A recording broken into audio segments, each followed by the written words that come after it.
1221년 니샤푸르의 성벽이 완전히 무너져 내렸습니다. 몽골 병사들은 살아남은 여자들을 벌판으로 끌고 가 짐승처럼 분류하기 시작했죠. 마치 시장 바닥의 물건처럼요. 어린 여자들은 한쪽으로, 나머지는 곧장 처형장으로 향했습니다. 그런데 이 잔인한 명령을 내린 사람이 누군지 아십니까? 바로 죽은 지휘관의 미망인이었습니다. 그녀는 그 모든 광경을 단 한순간도 놓치지 않고 지켜봤죠. 대체 왜 상황이 이 지경까지 치달았을까요? 몽골 제국의 시작점을 봐야 합니다. 그들이 포로가 된 여성들에게 저지른 일은 단순히 우발적인 폭력이 아니었거든요. 그건 철저히 계산된 시스템이었습니다. 아주 차갑고 인간을 거대한 규모의 자산으로 취급하는 조직적인 체계였죠. 이 모든 공포의 시작엔 한 남자가 있었습니다. 훗날 세상이 칭기즈칸이라 부르게 될 사내입니다. 1162년 무렵 몽골 북부 산맥에서 태무진이라는 이름 없는 아이로 태어났습니다. 어린 나이에 아버지는 독살당했습니다. 부족에게 버림받은 가족은 굶주림과 추격 속에 집도 없이 떠돌아야 했죠. 하지만 1206년 쥐를 잡아먹으며 연명하던 이 소녀는 몽골 초원의 모든 부족을 하나로 통합해버립니다. 그리고 곧장 칼끝을 세상 밖으로 돌렸습니다. 인류 역사상 유례없는 피해 정복이 시작됐습니다. 1206년부터 1260년 사이 몽골 제국은 눈앞의 모든 것을 집어삼켰죠. 중국과 페르시아, 중앙아시아는 물론이고 러시아와 동유럽까지요. 전성기 시절 영토만 1200만 평방마일, 다스린 인구는 1억 명이 넘었습니다. 인류사에서 이보다 거대한 단일 제국은 존재한 적이 없었습니다. 그런데 이 정복 전쟁엔 한 가지 법칙이 있었습니다. 순순히 항복하면 살려줬지만 끝까지 저항한 도시는 상상조차 할 수 없는 참혹한 대가를 치러야 했죠. 바로 여기서 포로가 된 여성들의 진짜 비극이 시작됩니다. 성벽이 뚫렸다고 해서 곧장 사륙이 벌어지진 않았습니다. 우선 분류부터 시작했으니까요. 살아남은 남녀노소 모두가 성박 벌판으로 끌려 나왔습니다. 병사들은 이들을 갈라놓았습니다. 남자는 이쪽, 여자는 저쪽, 아이들은 엄마 품에서 강제로 뜯겨나갔습니다. 가장 먼저 선별된 건 기술자들이었습니다. 대장장이, 기술자, 의사 같은 이들이었죠. 몽골의 전쟁 병기에 도움이 될 사람들은 일단 목숨을 건졌습니다. 하지만 남겨진 사람들에겐 훨씬 더 어두운 운명이 기다리고 있었습니다. 이제부터 진짜 잔인해집니다. 몽골 지휘관들은 시장에서 물건을 고르듯 여자들 사이를 천천히 걸었습니다. 한 명 한 명 샅샅이 훑어봤죠. 젊고 아름다운 여성들이 최우선 순위였습니다. 고위 관료나 귀족, 때로는 대칸에게 바쳐지기 위해 따로 분류됐습니다. 페르시아 역사서엔 이런 기록이 남아 있습니다. 승리 축하연에서 칭기즈칸이 말고개를 뜯고 있으면 지휘관들이 포로로 잡힌 여성들을 그 앞에 줄 세워 행진시켰다고 말이죠. 칭기즈칸은 자신의 취향에 맞는 이들을 직접 골라냈습니다. 기준은 꽤 구체적이었습니다. 작은 코, 비단 같은 긴 머리, 둥근 골반, 그리고 부드러운 목소리를 선호했죠. 수백 명의 여성이 그렇게 그의 수집품이 됐습니다. 그런데 아이러니하게도 이건 그나마 나은 결말이었습니다. 믿기지 않겠지만 사실입니다. 권력자에게 선택받았다는 건 최소한의 먹을 것과 잘 곳, 그리고 보호를 약속받는다는 뜻이었으니까요. 나머지 여성들의 삶은 지옥 그 자체였거든요. 고위직의 선택을 받지 못한 여성들은 하위 계급으로 차례차례 넘겨졌습니다. 공을 세운 병사에게는 포상으로, 장교들 사이에서는 충성을 확인하는 선물로 주고받아졌습니다. 도시 하나가 함락될 때마다 수천 명의 여성이 몽골 군대 전체에 전리품처럼 배분됐습니다. 장군부터 말단 보병에 이르기까지 말입니다. 그렇다면 군대 내에서조차 선택받지 못한 이들은 어떻게 됐을까요? 그들의 운명은 가장 처참했습니다. 제국 곳곳에 흩어진 도로변의 카라반 숙소로 보내졌죠. 실크로드를 오가는 상인들과 여행객들이 머무는 곳이었습니다. 그곳에 배치된 여성들의 목적은 단 하나였습니다. 여러분이 상상하는 그대로입니다. 권리도, 목소리도, 탈출구도 없었습니다. 아무도 그들을 구하러 오지 않았죠. 그들 중에는 한 나라의 공주도 있었고 고위직의 딸이나 학자의 아내도 있었습니다. 하지만 아무 소용 없었습니다. 성이 함락되는 순간 그들의 존재 가치는 무참히 지워졌으니까요. 하룻밤 사이였습니다. 잘 나가던 인생이 바닥으로 처박히는 건 정말 순식간이었죠. 근데 이게 끝이 아니에요. 진짜 비극은 이제부터 시작입니다. 판이 걷잡을 수 없이 커지거든요. 몽골 제국은 거대한 노예사슬을 만들었습니다. 중국 본토에서 동유럽 끝자락까지 이어지는 전 세계적인 네트워크였죠. 부카라, 카라코룸, 사라이 같은 도시들이 지옥의 관문이 됐습니다. 끌려온 사람들은 짐짝처럼 팔려 수천 킬로미터 밖으로 던져졌습니다. 바그다드가 함락될 때 잡혀간 여자들은 아제르바이잔이나 몽골 초원의 노예시장으로 뿔뿔이 흩어졌고요. 러시아에서 잡힌 여성들은 크림반도 항구에 진을 친 이탈리아 상인들 손에 넘겨져 팔려나갔습니다. 기독교 여인은 이슬람 시장으로, 이슬람 여인은 기독교 시장으로 보내졌죠. 정말 아이러니하지 않나요? 이 잔인한 시스템 앞에 종교나 국적, 나이 같은 건 아무 의미 없었습니다. 오직 수요가 있느냐 없느냐, 그것뿐이었죠.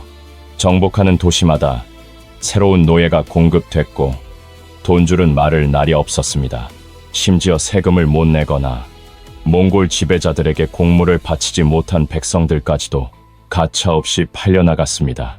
러시아 농민들은 빚 대신 크림반도에서 이탈리아 상인에게 넘겨져 바다 너머로 사라졌죠.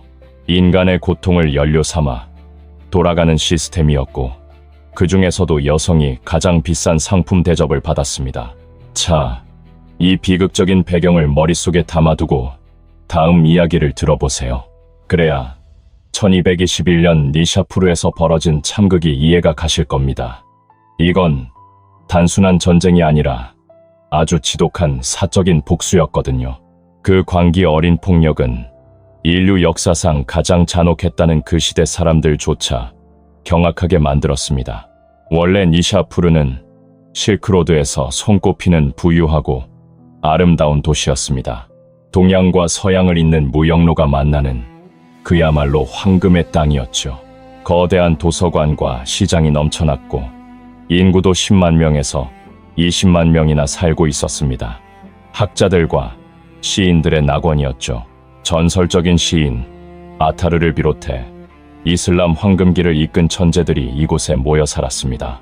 처음 몽골의 제베와 수부타이가 이곳을 지나갈 때만 해도 도시 분위기는 협조적이었습니다.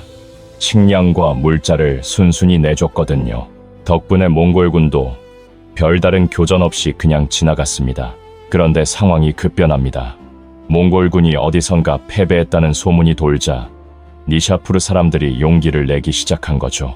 그들은 지역 내 몽골 감시관들을 몰아내고 대놓고 저항하기 시작했습니다. 몽골군이 다시 이 지역을 공격하던 그때 성벽 위에서 화살 한 발이 날아왔습니다. 공중을 가른 화살은 장군 토쿠차르의 갑옷을 그대로 관통했습니다. 그는 그 자리에서 즉사했습니다. 자, 이게 왜 장군 한 명 죽은 것보다 훨씬 심각한 문제였을까요? 토쿠차르는 보통 장교가 아니었기 때문입니다. 그는 칭기즈칸의 딸인 체체이겐의 남편, 그러니까 칸의 사위였습니다. 남편의 전사 소식을 들은 체체이겐은 울지 않았습니다.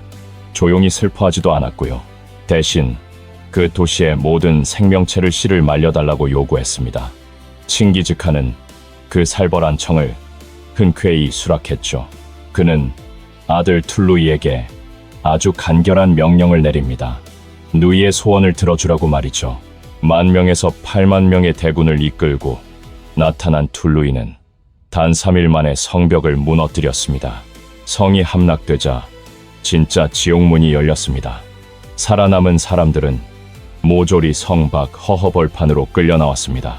오직 기술이 있는 장인 400명만 따로 분류되어 목숨을 건졌을 뿐입니다.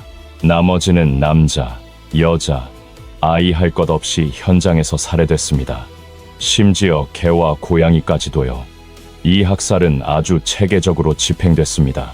몽골 병사 한 명당 죽여야 할 사람 숫자가 300명에서 400명씩 할당될 정도였으니까요.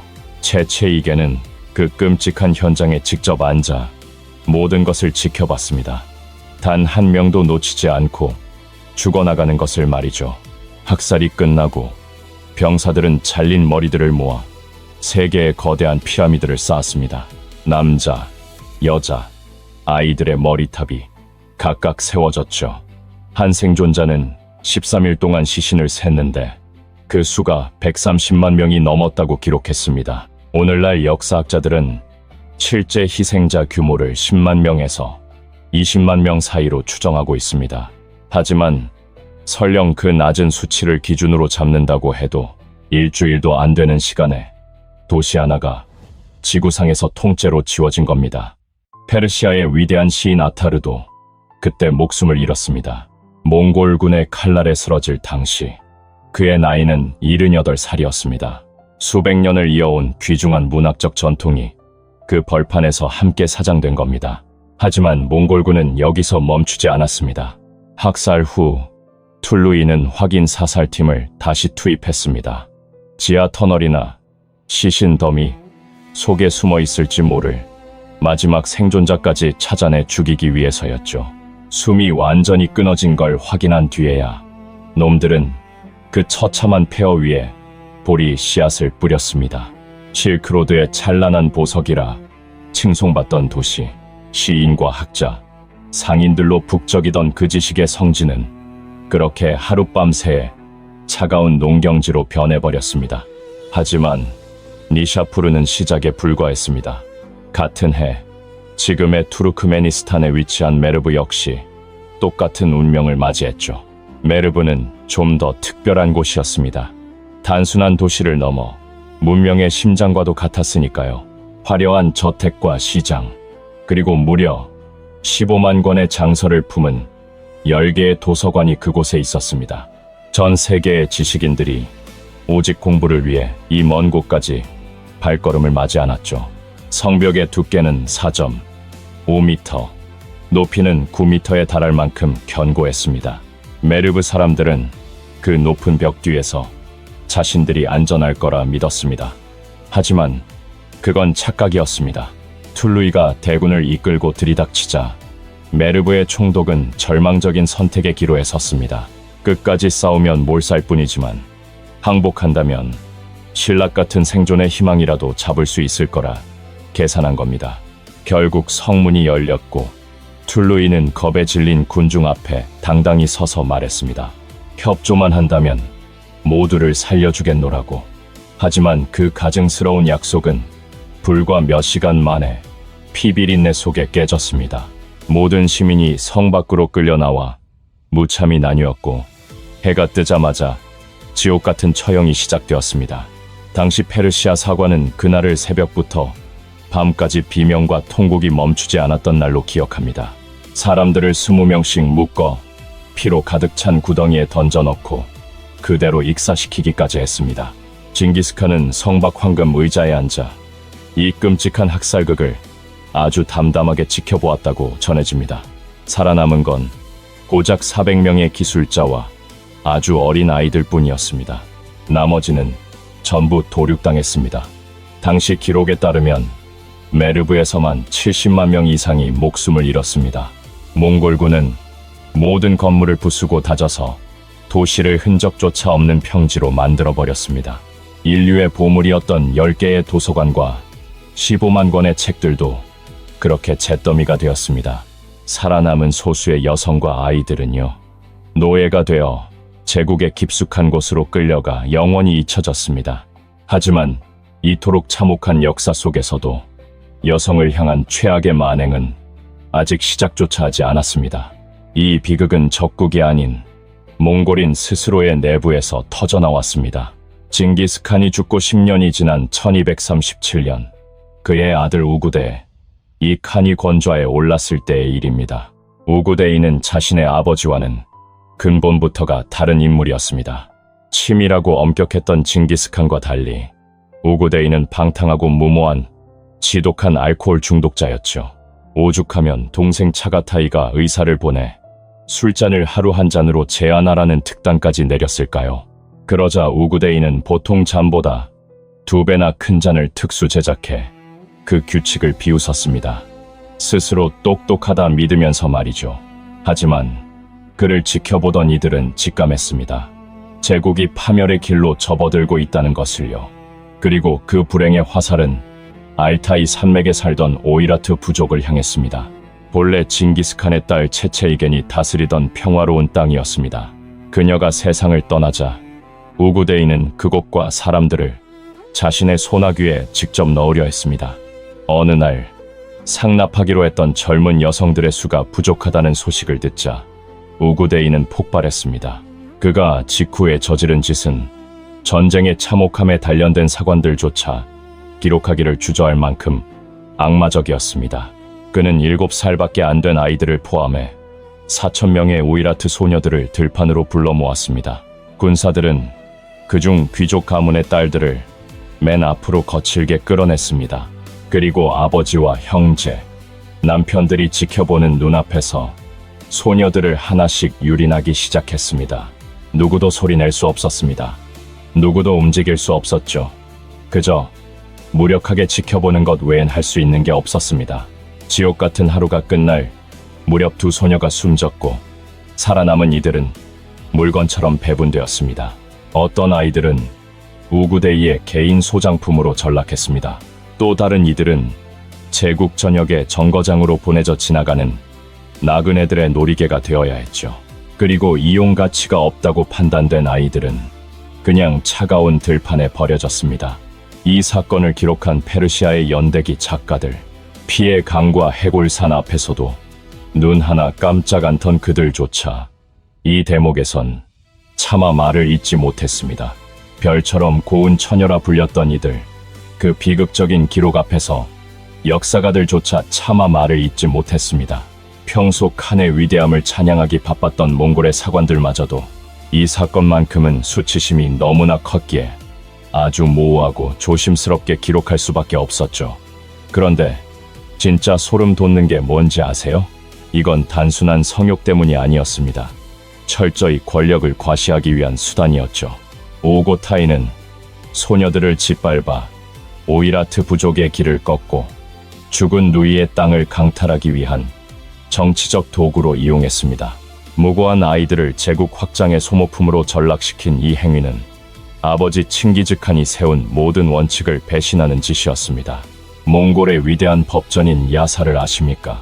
거기엔 여성을 납치하거나 강제로 취하는 행위를 엄격히 금지한다고 적혀 있었습니다.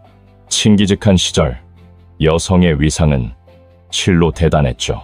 칸이 전쟁터로 떠나면 그의 아내 보르테가 제국 전체를 실질적으로 통치했을 정도니까요. 딸들은 실크로드를 따라 광활한 영토를 다스렸고 몽골 여성들은 직접 말을 타고 활을 쏘며 전장을 누볐습니다. 기록에 따르면 당시 몽골 전사 5명 중 1명은 여성이었을 것으로 추정됩니다. 하지만 칭기즈칸이 죽자마자 그 모든 보호막은 모래성처럼 허무하게 무너졌습니다. 아들들은 권력 독점을 위해 서로의 목에 칼을 겨눴고 땅을 뺏으려 혈육인 여성들까지 죽이며 아버지가 남긴 법을 쓰레기통에 쳐넣었습니다. 그리고 비극의 도시 바그다드에 도착합니다. 제국이 스스로의 신념을 얼마나 처참하게 내던졌는지 보여주는 결정적인 증거였죠. 1258년 칭기즈칸의 손자 훌라구 칸은 10만 대군을 이끌고 바그다드 성문 앞을 포위했습니다. 당시 바그다드는 이슬람 세계의 심장이자 자부심 그 자체였습니다. 500년 넘게 학문과 문화의 정점을 찍었던 이곳엔 전 세계의 귀중한 지혜가 담긴 지혜의 집이 있었습니다. 국적과 종교를 초월해 수많은 학자가 오직 배움을 위해 이곳으로 모여들었죠. 하지만 훌라구에겐 그런 건 전혀 중요하지 않았습니다. 그는 오직 항복만을 요구했습니다.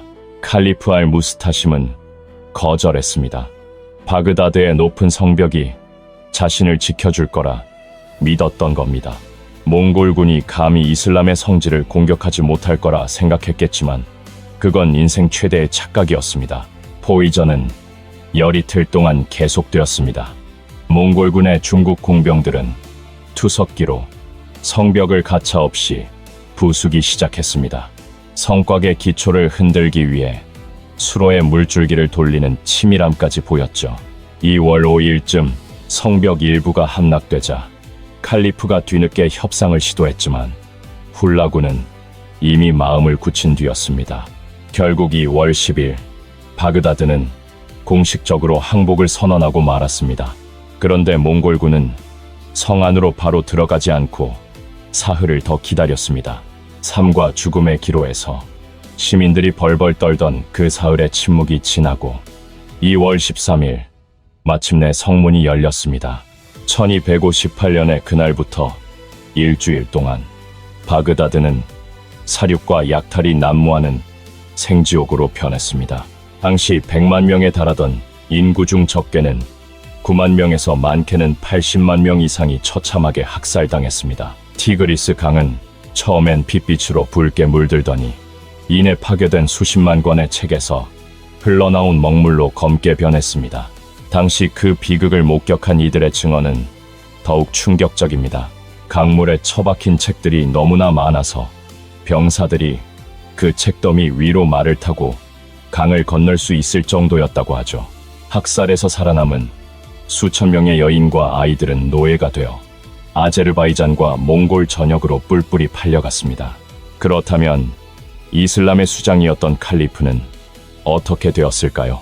그는 자기 백성들이 죽어가는 것을 강제로 지켜본 뒤 양탄자에 돌돌 말려 말발굽에 짓밟려 죽는 비참한 최후를 맞았습니다. 그의 가족들 역시 몰살당했습니다. 몽골로 압송된 아들 한 명만 간신히 살아남았죠.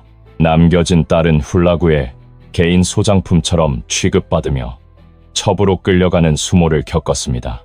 이때 구축된 몽골 제국의 잔혹한 노예 매매망은 제국이 멸망한 뒤에도 끈질기게 이어졌습니다. 몽골 정복기에 세워진 부하라 시장은 무려 600년 동안 운영되어 1870년대까지 존재했습니다. 인간을 사냥하고 분류하고 운송해서 돈을 벌던 그들이 만든 정교한 시스템은 수세기 동안 그 지역 경제를 지탱하는 씻을 수 없는 근간이 되어버렸습니다. 역사학자들은 몽골의 정복 전쟁으로 희생된 사람만 총 3천만에서 4천만 명에 이를 것으로 보고 있습니다. 이는 당시 전 세계 인구의 약 11%나 되는 엄청난 수치입니다. 지금 인구로 치면 약 8억 8천만 명이 한순간에 사라진 셈인데 정말 상상조차 하기 힘든 비극 아닙니까? 페르시아에서만 250만 명에 달하던 인구가 순식간에 25만 명으로 곤두박질 쳤습니다. 인구의 90%가 통째로 증발한 셈입니다. 수백 년 동안 문화와 무역이 꽃피우던 번화한 도시들은 하루아침에 생명력 없는 거대한 황무지로 변해버렸습니다. 공들여 쌓아 올리는데 수백 년이 걸렸던 견고한 성벽들이 무너져 내리는 데는 단 며칠도 걸리지 않았습니다. 비극의 공식은 잔인할 만큼 똑같았습니다. 사내들은 모조리 도륙당했고 여인들은 짐짝처럼 어디론가 끌려갔습니다. 우리가 역사책에서 무심코 읽는 그 차가운 숫자들 뒤에는 우리와 똑같이 숨쉬던 진짜 사람들이 살고 있었습니다. 넓은 들판 위에서 자식과 생이별한 어머니들과 이름도 모르는 낯선 대륙으로 팔려가던 어린 딸들의 비명이 들리는 듯합니다. 길거리 역참에 내던져진 채 얼굴도 모르는 이방인의 손에 넘겨져야 했던 여인들은 대체 어떤 심정이었을까요? 하지만 그 참혹한 사연을 세상에 외쳐줄 사람은 단 한 명도 남아있지 않았습니다. 이름 석자 기록해줄 사람도, 성문이 무너진 그 지옥 같은 밤 이후 그들이 어떻게 되었는지 기억해줄 사람도 없었습니다. 몽골 제국은 거대한 무역로를 뚫고 동서양을 연결했습니다. 역사는 이를 가리켜 팍스 몽골리카, 즉 몽골의 평화라 부르죠. 하지만 그 찬란한 평화 아래에는 제국의 부속품이 되길 원치 않았던 수백만 명의 피눈물이 제물로 바쳐져 있었습니다. 이 모든 비극 속에서 가장 고통받았던 여인들을 위해 세워진 위령비나 기념비는 이 세상 어디에도 존재하지 않습니다. 그 어떤 기록도 무덤도 없이 오직 800년이라는 긴 세월 동안 시린 침묵만이 그 자리를 지키고 있을 뿐입니다. 이것이 바로 우리가 배우는 역사책이 차마 적지 못하고 슬쩍 건너뛰어버린 몽골 정복 전쟁의 잔인한 민낯입니다. 이 이야기가 당신의 마음을 울렸다면 구독을 눌러주세요. 화면의 영상을 클릭하시면 더 놀라운 역사 속 이야기들을 만나보실 수 있습니다.